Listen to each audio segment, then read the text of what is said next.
Hello, everybody, and welcome to our digital poster session, A Taste of Cool Food in SIMAP, which is focused on helping campuses understand and manage the carbon and nitrogen footprints of their food service operation. My name is Jen Ray. I'm Associate Director of Programs at the University of New Hampshire. Among other things, my work here at UNH is focused on coordinating our own university-wide efforts to reduce our environmental impact. So that includes participation in AASHE STARS and in Second Nature's climate leadership commitment. We've had carbon reduction goals for 2+ decades. I'm also the co-developer of SIMAP, the carbon and nitrogen footprinting tool that we created and support here at UNH. And so I've been focused on helping organizations decarbonize their operations for more than 20 years. Throughout this presentation, I will be joined by my colleagues, Kira Tennis, who is UNH's SIMAP program coordinator, Rebecca Grekin, doctoral candidate at Stanford and developer of the TASTE tool, and Libby Dukes, a data analyst at the University of Virginia's Sustainability Office, who's been focused on food footprints for more than a decade. Of course, any conversation about food footprints needs to begin by acknowledging the impact of our food systems. You may already be very familiar with statistics like these. The production, consumption, and disposal of food is responsible for roughly a third of human-induced climate change. It's also the primary driver of nitrogen pollution, and that negatively impacts watersheds and ecosystems the world over. It's a very pressing concern. And so a recognition of the need to address these and other impacts has led a growing number of organizations, including campuses, to work to assess their own impact and to assess opportunities for improvement.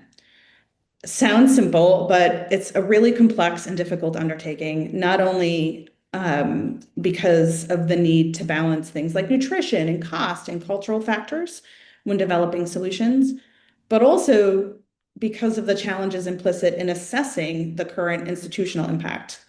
Whether your goal is to report to AASHE STARS or to set a Scope 3 reduction target or something else, the data sets associated with institutional food procurement are often immense, opaque, and unwieldy.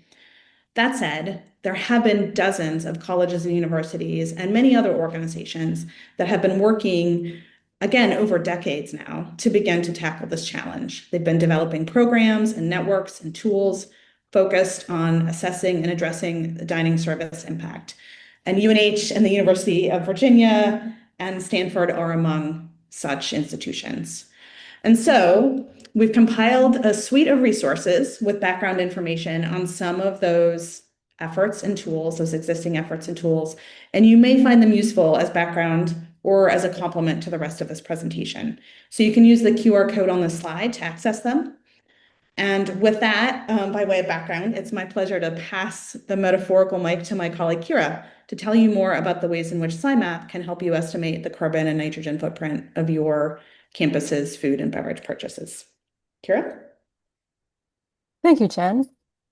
Hi, everyone. I'm Kira. I'm the SIMAP program coordinator at the UNH Sustainability Institute. So I manage the SIMAP tool, and I'm going to tell you a bit more about SIMAP and how you can use it to create a food emissions footprint. So SIMAP is a carbon and nitrogen footprinting tool used by over 300 institutions to calculate their emissions. And the way SIMAP works is users enter their activity data or their resource use. SIMAP provides default emission factors and then calculates or generates an emissions footprint based on that data. And a food is part of your Scope 3 footprint.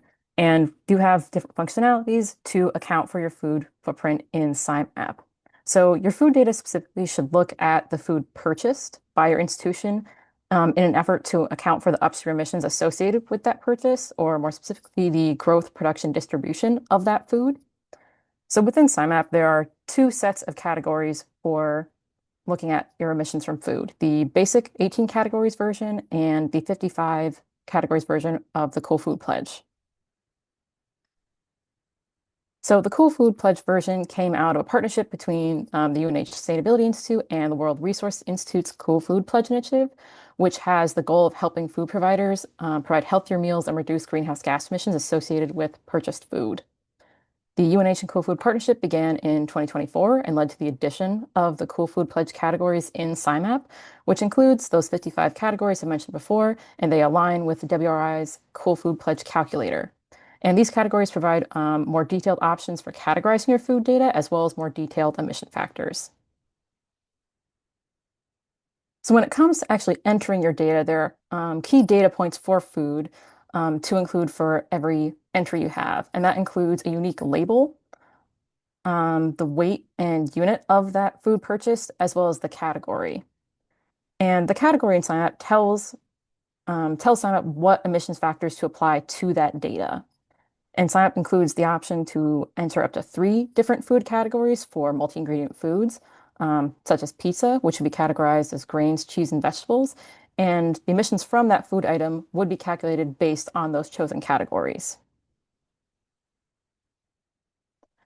Categories and categorization of your food data become important depending on the level of detail you would like to have.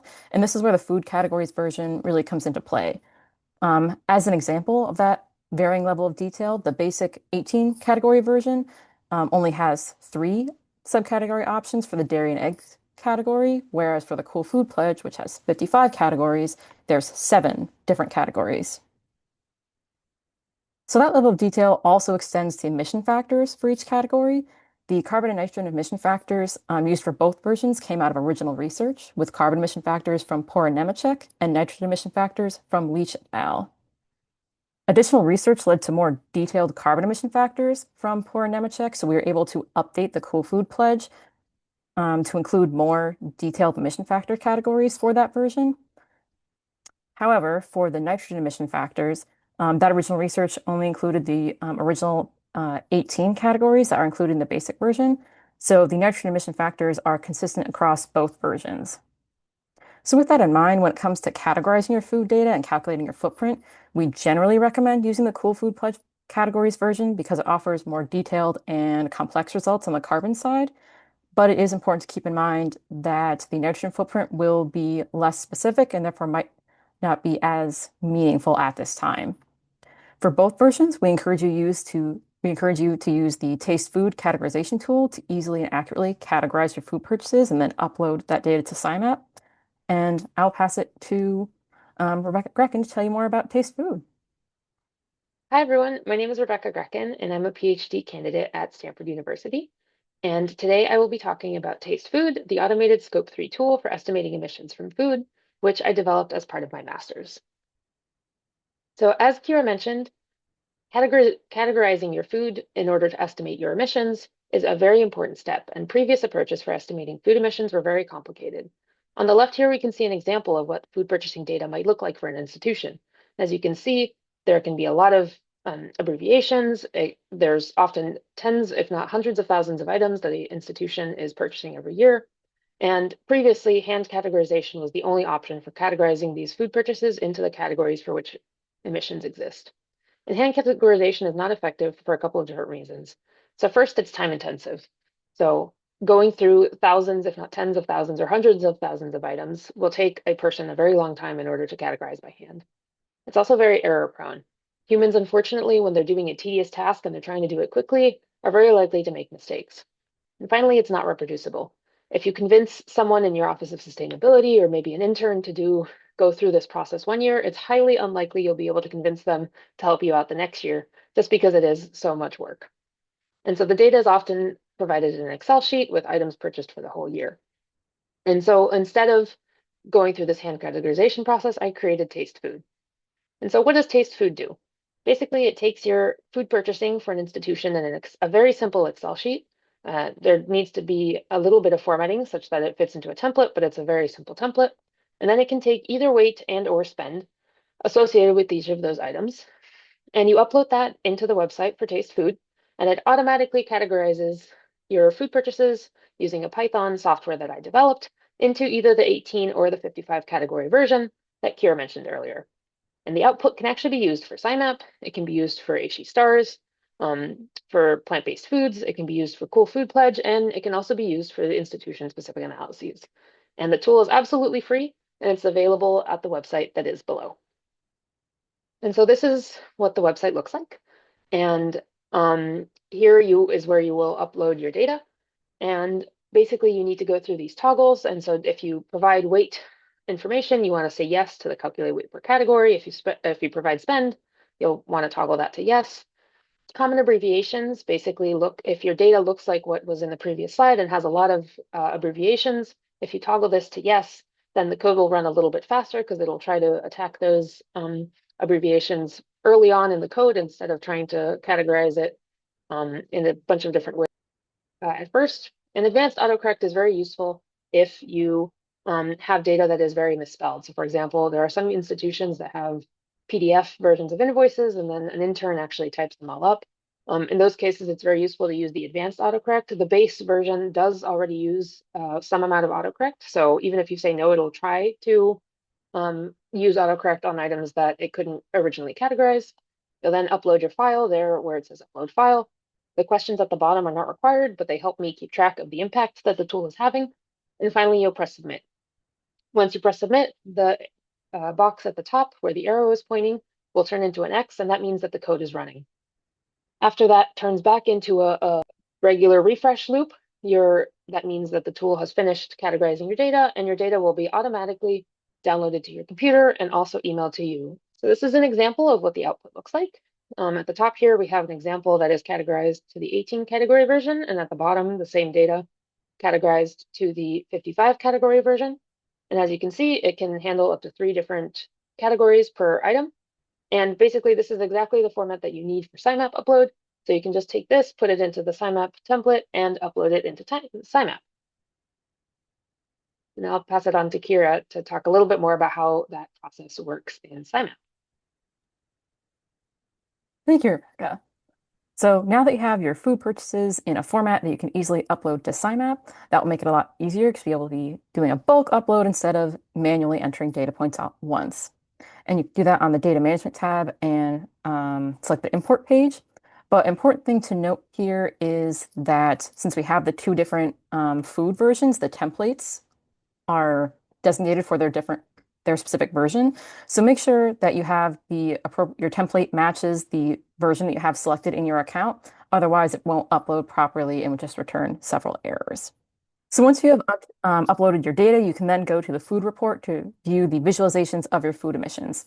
And the SIMAP food report includes 2 key graphs, the food weight, which summarizes or adds up the weight of the food purchased by category, and the emissions. Specifically in this graph, the carbon or the greenhouse gas emissions summarized by category. And these 2 graphs are helpful because, as you can see, the bulk of food weight was fruits, vegetables, and other plant foods.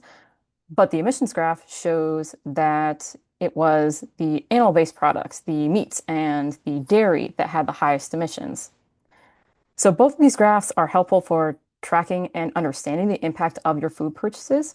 And Libby will now take over to go in some of the different ways that you can use this information at your institution. Thank you, Kira. Hi, everyone. My name is Libby Dukes, and I am the Sustainable Data Analyst at the University of Virginia in the Office for Sustainability. And today I'm going to share with you a little bit about how the University of Virginia has used SIMAP and these tools, as well as additional tools and resources from institutions to be able to track our food footprint in a very concise way over the past 15 years. So first, I'll give you all a little bit of background about the University of Virginia's sustainability goals. So in the 2030 UVA Sustainability Plan, our Board of Visitors approved goals surrounding sustainability. 3 of those directly relate to food purchasing. So we have a carbon neutrality and fossil-free goal. And while food is not directly included in that carbon neutrality and fossil-free goal, we did commit to tracking the carbon emissions associated with food in SIMAP. Which has been a big step for our institution. Our goal is also to reduce the nitrogen footprint by 30% by 2030. And you've heard nitrogen mentioned at the beginning of this presentation as being something that you can calculate along with your carbon footprint. Nitrogen actually has a large portion of the nitrogen footprint is actually food related. And at UVA, it's usually upwards of 50% each year is associated with food and our nitrogen footprint. So that's where it becomes very important. And then we also have a goal to increase the sustainable food purchased across all sectors of the university to 30% of our spend by 2030. And this sustainable here refers to AASHE STAR's definition of sustainable. So just to give a bit of background, I will give a timeline of UVA's involvement in food tracking and how we've used the nitrogen footprint and sustainable food footprint goals in order to move our food tracking forward. So in 2010, the first nitrogen footprint of the University of Virginia was calculated, and it included food purchasing from our health system, our business school, and our general dine operations. So this baseline calculation was done in 2010 and was really the first attempt at UVA at collecting food data, processing it, categorizing it, and determining weights to add to a nitrogen footprint calculator. At this time, the nitrogen footprint calculator was in an Excel-based form. And this was done by a student project, which eventually turned into the Leach et al. 2012 paper, which was mentioned earlier. In 2013, the University of Virginia set its first nitrogen footprint reduction goal of 25% by 2025. And as you heard me mention, this was upped in 2019 to a 30% nitrogen footprint reduction goal by 2030. But this first goal was really the start of us doing our annual tracking of food data at the University of Virginia. A student group was formed at the university to help with this tracking process and do these by hand calculations that are quite tedious, as Rebecca mentioned, and to be able to track our footprint on a consistent basis. Most of the student group focused on food, which is a common theme here. The Nitrogen Footprint Tool Network was an EPA-funded network that was a group of institutions that actually used this Excel-based tool to calculate a nitrogen footprint for their institution. There were 21 institutions at the end of the Nitrogen Footprint Tool Network, or the NFT network, that were involved in this tracking in an Excel-based form. Most of our conversations within this group, again, surrounded food. There's an energy component to nitrogen, but that was already pretty well tracked with the way that carbon footprinting tracking was going. So food was the big question that we had. In 2017, SIMAP was created and included both the nitrogen and carbon footprints in one tool where institutions could see metrics for nitrogen and carbon in the same place. This was a huge development and a great thing for our university, who was tracking both at the time. Being able to see them side by side and having one platform that had updated emission factors that we could upload our data to was a really big step. So UVA continued to create action plans to have different groups, student groups within our university in order to reach this 25% goal and then the 30% goal that was formed in 2030. In 2021, the NFT network came to an end and we formed a nitrogen working group within SIMAP. This nitrogen working group within SIMAP was focused on how to move forward the nitrogen footprint within SIMAP. And as we talked, and this group also came to a close in 2023, the conversations were again focusing on food and having some metrics and resources to track for food. This group came together and created a few SIMAP resources that are linked in the QR code that you saw at the beginning that gave institutions information on how best to track food data and how best to organize it from your institution. And then in 2025, 2026, our goal is to start a food working group within SIMAP. So at the close of this nitrogen footprint working group in SIMAP, we came up with the idea of food being our main focus, and we wanted to have our reach broader than nitrogen and work with food at several institutions. And as we continue towards our 2030 goal, we would like to continue to collaborate with other institutions and with SIMAP, with food tracking in particular. So this here shows an update on UVA's nitrogen footprint. The green bar that you see here is food. And as you can see, even since 2010, UVA's nitrogen footprint has been dominated by the food sector. Food is the biggest, consistently the biggest sector that we're looking at. And again, as Kira mentioned before, driven by the purchase of meat products. So in 2023, we actually reached our nitrogen footprint reduction goal of a 38% nitrogen footprint reduction. However, as we are growing as a university, we have a larger student population and 2 new dining facilities that will be opened by 2030. Our projections show that we will again be above this 30% line by the time that we get to 2030. So as a group within our Office for Sustainability and student groups alike, we are working towards how we can both increase our population and reduce our nitrogen footprint, focusing on this food sector. So here, just to show the contribution of food to greenhouse gas and nitrogen footprints, you can see here for the carbon footprint in 2023, food made up about 3% of our total carbon footprint across all scopes. And then the nitrogen footprint, it made up about 55% across all scopes of our nitrogen footprint.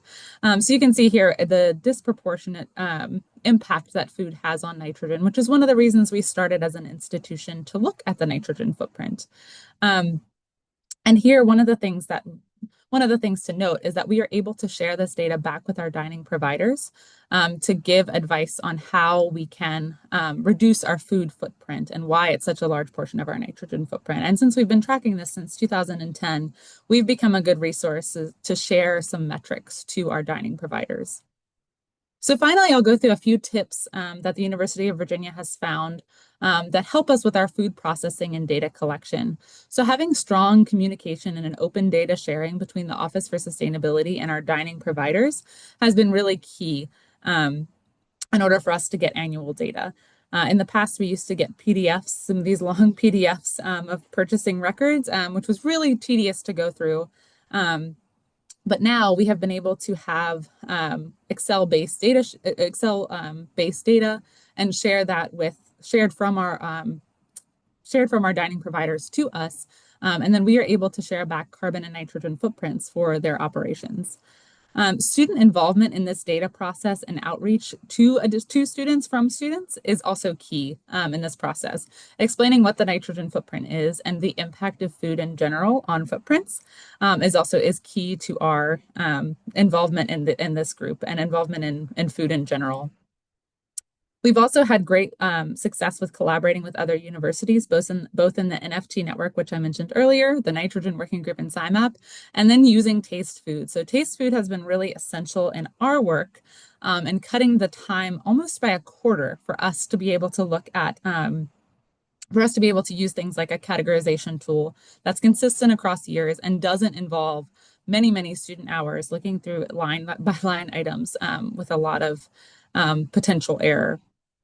So in the future, we would like to join the food working group to have more collaboration amongst universities and to share tips and best practices as we move towards our 2030 goal.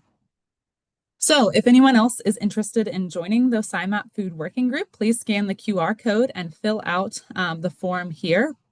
Our goal is to start these meetings in January of 2026. And our goal with this group is to share best practices for food data, share our challenges, and share tools and resources in order to help us move the needle along with food sustainability. Finally, here's all of our contact information. If you want more information on the Coolfood Pledge, WRI's Coolfood Pledge, there's an email here as well. For questions about taste food, email Rebecca Grekin. If you have any questions for me about UVA specific food emissions or goals, please feel free to email me. And then if you have any questions for SIMAP, please feel free to email Kira at SIMAP as well. And then if you have any feedback on the session in general, please scan the QR code here and leave it here. Thank you all for taking the time to listen to our digital poster.